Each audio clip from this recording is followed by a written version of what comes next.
All right, diving in today, and we've got, well, a big one, Winston Churchill. Oh, absolutely. I mean, you can't talk about the 20th century without him. Everyone pictures him, right? Leading Britain through World War II. Iconic. The speeches, the cigar. But here's the thing, and this is where a deep dive is so fascinating. Churchill's life, it wasn't just that one chapter. The guy was born in 1874. What? 1874. Lived to see 1965. That's a span of history most people can't even fathom. 2 world wars, empires rising and falling. Won a Nobel Prize in literature, even. Like, when did he have the time? And that's the key. To understand Churchill's impact, we have to understand the life, not just the highlight reel. Right, so less about the famous speeches, more about how this upper crust Brit. Born into privilege, let's not forget. Exactly. How'd he become the guy who stared down Hitler? That's the journey, right? A journey that begins, as they often do, with childhood. Now, you'd imagine being descended from the Duke of Marlborough means a silver spoon upbringing, but... Even Churchill had family drama. Oh, come on, everyone does. Spill the tea. Well, it's more nuanced than straight-up dysfunction. He had both parents, wealth, but the relationship with his father, particularly, was complicated. Okay, so not outright neglect, but maybe some emotional distance. There was an expectation on young Winston to prove himself, constantly. It wasn't cruel, but it definitely shaped him. Classic overachiever origin story. Daddy doesn't pay attention, guess I'll become prime minister. Well, let's not jump ahead, but that drive to prove himself, it manifested early on. By his early 20s, Churchill was already a war correspondent. Cuba, India. Wait, he was off to war zones at 20. Most people that age are just figuring out laundry. He craved action, had to see history firsthand, not just read about it, which is what landed him smack dab in the middle of the Second Boer War in South Africa. Now, that one I know a bit about. He gets captured, right? Prisoner of war, whole 9 yards. True, but it's what he did next that made him famous. Let me guess. Daring escape. Not just any escape. Hundreds of miles through enemy territory, sneaking onto trains, hiding in a mine. This guy was like a Victorian James Bond. It made him a national hero back home. That fame launched his political career. So we've got our war hero, already a celebrity, enters Parliament in 1900, age 25. Safe to say Conservative Party all the way, yeah. You'd think so, wouldn't you? Aristocratic background, war hero. But Churchill's politics. Never a straight line. So he's one of those politicians who, like, actually changes their mind about things. Shocking. He started conservative, yes. But in 1904, he does something pretty much unheard of. He crosses the floor. Crosses the floor. What is this, some kind of parliamentary dance move? It means switching parties. Yeah. He literally walked from the conservative side of the House of Commons to the Liberals. Big deal. Talk about a statement. What on earth prompted that? To understand that, we have to dig into Churchill's evolving views on government. This wasn't just about following the family line. And this is the part that really threw me, getting ready for this. This guy, this lord, he was all about social reform as a liberal. Unemployment insurance, workers' rights. Not exactly what you'd expect from the landed gentry, is it? So what's the deal? Was he just a bleeding heart in disguise? It's more complex than that. His experiences in the Boer War, seeing firsthand the impact of war on ordinary people, it left a mark. This wasn't just theory for him anymore. Huh. So all that adventure, all that risk, maybe it gave him a different perspective than if he'd just stayed in those fancy drawing rooms. It's definitely something to consider. We often think about politicians and their ideology, but sometimes it's the lived experience that shapes them most. And those experiences, combined with, let's be honest, Churchill's undeniable charisma, his leadership, the world's about to find out just what that combination can do. Because World War I, it's looming. So World War I. And Churchill, as First Lord of the Admiralty, he's right in the thick of it. The Navy's changing fast, new technology. And he's all over it, right? Always had that thing for what's new, what's next. Oh, absolutely. Pushing for those dreadnought battleships, even championing the use of airplanes in warfare. Remember, this is early days for all that. Way ahead of the curve. Although, wasn't he also involved in the Gallipoli campaign? And that didn't go so well, did it? Gallipoli. A difficult topic, even now. A tragedy, no doubt. Costly losses for the British and their allies. And Churchill, he gets some of the blame for that. It was a strategic miscalculation. There's no getting around that. And while he wasn't solely responsible, he was in the thick of it. Shaped him, that's for sure. It does make you think, though. Even the most brilliant minds, they can get things wrong. Especially in wartime, right? Part of being human. But what set Churchill apart was his resilience. He learned from those mistakes, came back stronger. He didn't just crawl under a rock after resigning from the Admiralty, that's for sure. Instead of retreating, he looked for new ways to contribute.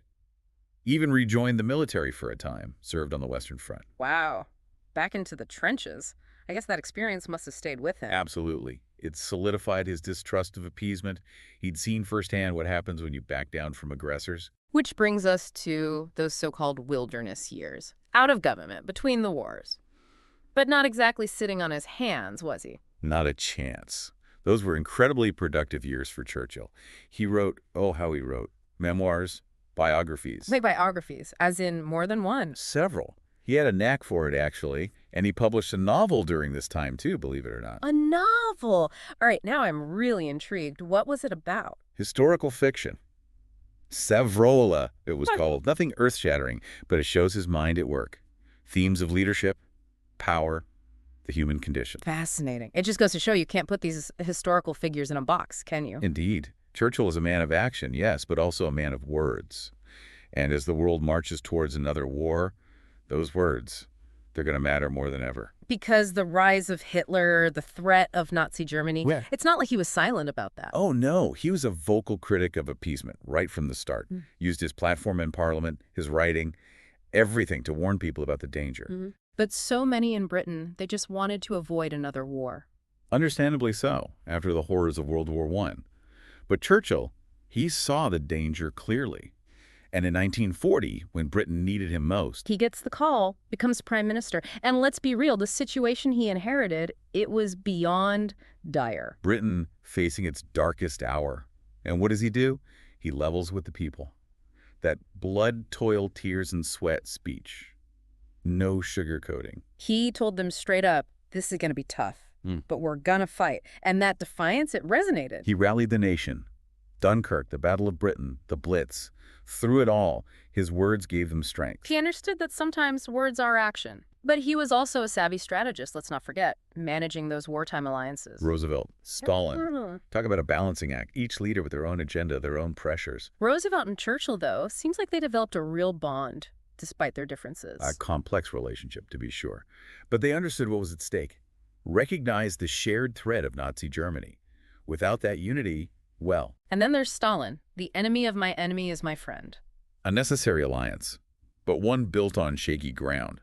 Churchill was deeply suspicious of Stalin's ambitions. Rightfully so, as it turned out. Seeds of the Cold War, right there. So we've got Churchill leading a nation at war, managing these fraught alliances, the weight of the world literally on his shoulders. And let's not forget, he's human, all too human. The stress, the pressure, it took a toll. But he persevered, led Britain to victory, secured his place in history. But as we'll see, Churchill's story, it doesn't end there, not by a long shot. Okay, so victory parades, everyone's celebrating. You'd think Churchill could rest on his laurels, right? You'd think. But 1945, snap election. Churchill and the Conservatives, they lose.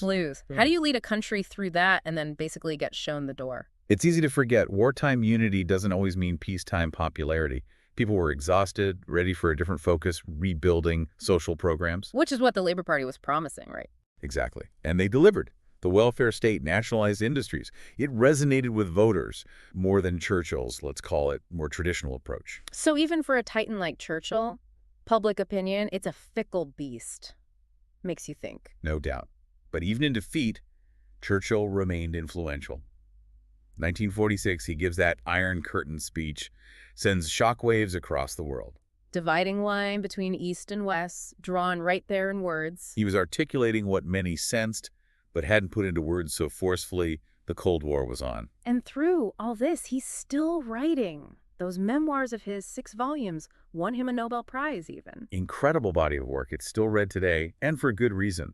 To understand World War II, you have to read Churchill's perspective. Makes you realize the guy was living through historical events, then turning around and writing about them. A unique perspective to have. And let's not forget, amidst all the politics and war, there were other sides to him. His painting, for example. Right. Churchill the artist. I always found that fascinating. It was more than a hobby for him. A way to de-stress, maybe, but also a real passion. Landscapes, still lifes. He even exhibited publicly. Shows you, even someone who lived such a public life, there were these private, creative outlets that mattered. Humanizes him a bit, you know? Absolutely. Because for all his accomplishments, all the statues and speeches, he was still a person with flaws, with passions, with that drive to create.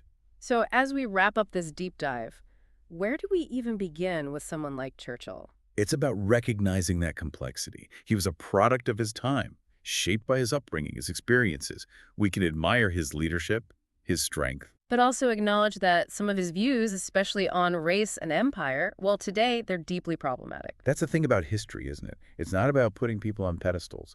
It's about understanding them, warts and all, the good, the bad, the uncomfortable truths. It's messy, just like life, really. But he left his mark, no question. He did.